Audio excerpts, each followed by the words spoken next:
I'm with you. All right, last segment we got here. I'm actually stealing this from Matt Norlander and Gary Parrish's Candid Coaches series. I thought it was a really interesting question, and I wanted to discuss it a little bit. Will name, image, and likeness let me try that again. Will name, image, and likeness legislation increase or decrease cheating in college sports? T.O., why don't you start? There was a quote in that Norlander story. It's totally relevant to how sport actually operates. It's a morality deal. You can't legislate it. I think that's a huge portion of this entire thing. And look, I mean, it's inescapable at this point. And somebody in the story said it's legalized cheating. If it's legalized, it's not cheating. Like, that's kind of the whole thing right now. Like, I think it relieves a lot of pressure off the NCAA. Obviously, for obvious reasons. But the problem that you're running into is people are saying, well, and people are saying, like, if I were at Kentucky, arbitrary situation, I haven't heard anything, full disclaimer here, but number 8, 9, 10 is going to make more money than, say, at Ole Miss in Oxford in a much smaller demographic, for example. So I think that's kind of where you get into the weeds, where it could be difficult to kind of navigate. But when it comes to, is there more or less cheating, guys are going to cheat and guys are not going to cheat. It's a morality case. It's not necessarily this is how we want to do it. I think this is overblown. I think NIL water always finds its level. I think guys are getting overpaid. If I'm going to be honest, there's not going to be a whole lot of deals where a guy's going to make $1 million to be the third string quarterback at Ohio State. There's no return on investment. It's stupid for businesses to do such a thing. So I wonder how long these guys are going to get paid these massive amounts of dollars. I think it's going to fall off. But as far as is there more or less cheating, guys are going to always find ways because there's so much at stake. I could not agree more with you.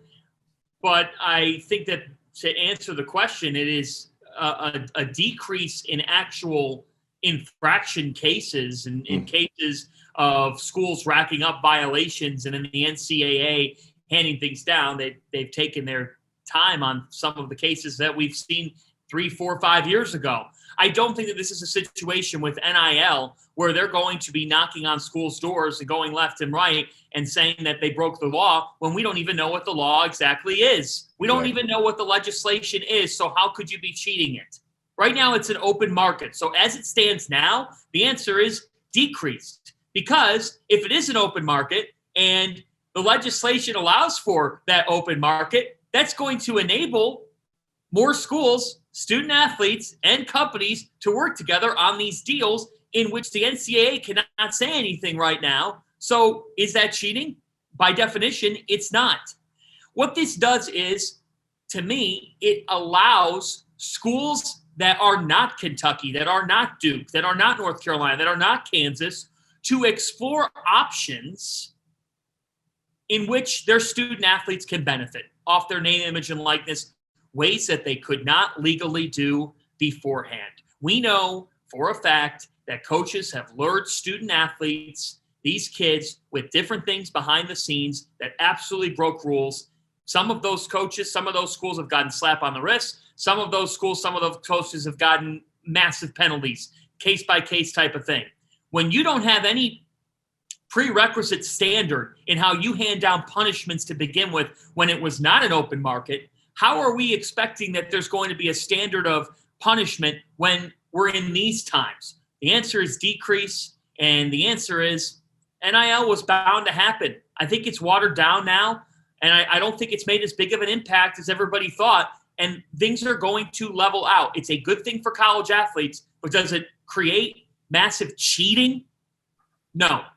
I think it all depends on what you technically define cheating as, right? That's the problem. Yes. That exact thing right there, what you just said. How do you define cheating? That's the biggest problem with the whole thing. Here's the thing. Technically, coaches and administrations and athletic departments are not allowed to have any hand in developing some of these relationships and any hand in securing some of these NIL deals. And if you think that that's what's actually happening, like every single one of these coaches are involved in this.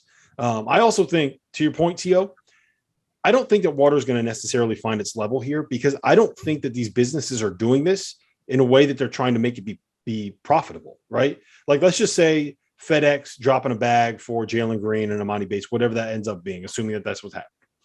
They're not doing that because they're trying to make money off of that deal in the end. They're doing that because they want Memphis basketball to be good. So if they got to keep spending money to make sure that Memphis basketball is good, they're going to keep spending money. FedEx they have more money to spend than anybody, right? So Oregon and Nike, how much money can they spend and still be able to turn a profit? How big is that slush fund for players, right? All of this stuff was happening before NIL was legal. If we're going to, I mean, we're adults here, right? We can have a grown-up conversation about this. This is not the first time that players have actually been getting paid to go play college basketball. So I think that money is still going to exist, because at the end of the day, it's all a vanity play, right? And even if this is some booster cutting a check that they're saying is from FedEx or whatever it is, or they're saying is from Nike because they want to get this kid on a campus, I don't think that it's going anywhere, because these guys were already paying money to make sure that their teams are good. That's what it is at the end of the day, right? It's guys with big bank accounts that love their college and that love their team and that want to see them do well. Now, some of them, like Spencer Rattler, for example, when you're the face of Oklahoma and you look at some of the guys that were before him, whether it was Baker Mayfield and Kyler Murray and players of that ilk, those guys are going to keep getting big deals because they are the face of a sport. I think that the consistency of the big deals are going to probably be bigger for football. But at the end of the day, especially, and here's the other thing on the basketball side, I think a lot of these deals get done to make sure that you have a relationship with that player when they become huge in the NBA, right? Part of the reason why Nike is able to spend all of this money on all of these different players, if you spend, let's just say like $100,000 on 100 kids, right? That ends up being basically a $10 million investment. And if one of those 100 players ends up being a Kyrie Irving or a James Harden or a Kevin Durant or a Damian Lillard or someone at that level that can really sell gear, you make your money back tenfold. That's what all of this is. It's like venture capital money, man. You just throw it out there and you only need one thing to hit and you end up being profitable as a result. Yeah, it's kind of like what I liken it to is the television networks in their bids to secure live events. You know, ESPN takes the American League wildcard game and they take it over and over and over and over and over again. And, oh, God, they've got the Rays and Blue Jays one year. Oh, God, they've got the Astros in Cleveland another year. Oh, this week they have the Red Sox and the Yankees? Okay, they just won the night in television. And what does that equate to? 7 figures of money. So it is. It's the capitalism approach. It's an investment on what can be. I also do think, though, that and I'm not pointing out any one apparel company, but the fact is we know for a fact that apparel companies have already tried to strike these deals before NIL and have already tried to do things behind closed doors before NIL. So the relationships were already getting established to a degree, but now they can publicly, and now they can in the event that you have that Zion Williamson type of figure in college basketball, that Trae Young type of figure who takes the sport by storm and is on a college game day promo leading into a big Saturday and is all over television, that now when you're watching TV and a company has him on an ad, that ad campaign can take off. So that is what they're betting on. Football is always going to be king, but you're going to continue to see these certain brands look at the top programs, look at how much TV time they get, how much advertising they get, and now be able to do it again in an open market. The best point of this debate has been what you said, Rob. How do you define cheating? Mm-hmm. And I would kind of sit here and say that in the current times, cheating is undefined. Which is where the problem is.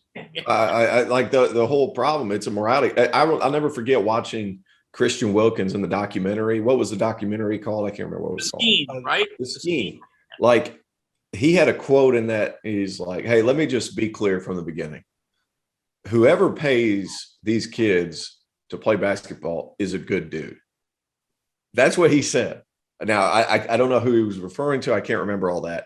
But the fact that he's like, well, he's a good dude because he's helping out these families and everything like that. Well, the fact that a lot of people don't think like that, a lot of people do think like that, that's where the issue is. So it's kind of there has to be something set in stone. But to think that these coaches, they wouldn't be doing their due diligence if they didn't find out what these kids could be getting in an NIL situation at their university.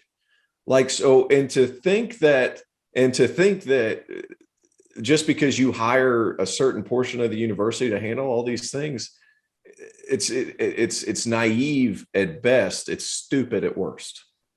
Oh my God. I mean, that is just like, that was like a medium rare steak. I can't describe how good that was because it's so true. The best coaches in this sport are the ones who are able to make it work as the CEO of their program. Mm-hmm. Not for the X's and O's that John Calipari lacks. He makes up for it every way he sells his program. And part of selling your program is being progressive.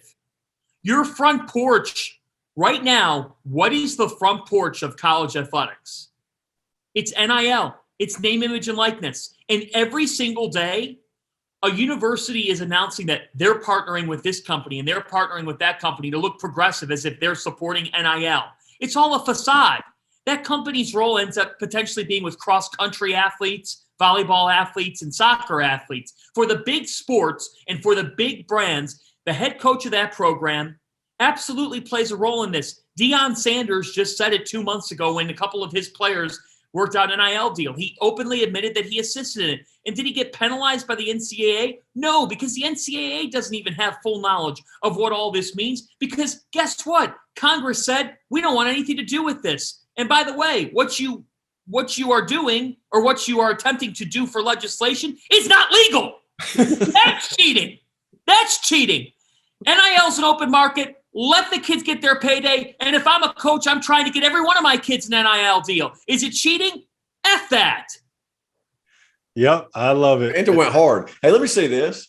That was a hard F that too. That was a hard F that. Look, I know I've struck gold whenever I see Fanta in the background just giving me one of these double fist pumps. Then I know like I've hit something. Yeah, I mean, I love college athletics so much. And there's people who get hired for these jobs. And we're talking about jobs here. We're talking about a living. But on the NIL front, we're also talking about families. I talked with a kid a couple weeks ago. I'm not going to name him. He said that when his mother, he has a mom, he has a single parent home, a mom and 3 sisters. You know what he said to me? Got emotional. He goes, it means the world to me that growing up, I was the youngest brother, youngest sibling. And I was kind of the one, they told me what to do and I learned from them. He goes, it means the world to me that now when they have a struggle, they call me and I'm able to provide that for them. Yeah. I mean, think about the reason why I've never, ever had an issue with kids taking money and never, ever had an issue with players being paid and why I've always been pro NIL is you look at the overwhelming majority of the players that are at this level, that are playing at this level, especially on the basketball side, even the football side too. It's Black kids from low income families. Like there's a very large percentage of those kids that are that demographic. And for many of them, this is the most profitable time of their lives. And for many of them, they can't always wait until after their career is done to start making money on whatever it is, whether it's coaching, playing, whatever. Like those 4 years, 3 years, whatever it is, there's a lot of families that could use even a couple $100 can go a long way for a lot of families that need to make sure that they got the heat kept on. Like if they're living in Chicago in the winter, making sure the heat stays on. That's a big deal, right? So I've never had a problem with players finding a way to make money off of it. And on the football side, where you put your body through all that damage and you don't have an overseas market to go play in, and you don't have the ability to kind of work your way up from the G League and get where you want to be, it's either you make the NFL or you got to find something else to do. I have no problem with somebody at Ohio State. If you're a offensive lineman at Ohio State and you find a way to get an NIL deal from a restaurant that wants you to come in and eat your meals there just to say that they have a lineman from Ohio, like go get paid, man. You're putting your body through enough. Go get what you can. To expand on what you're saying, think about women's basketball. Mm-hmm.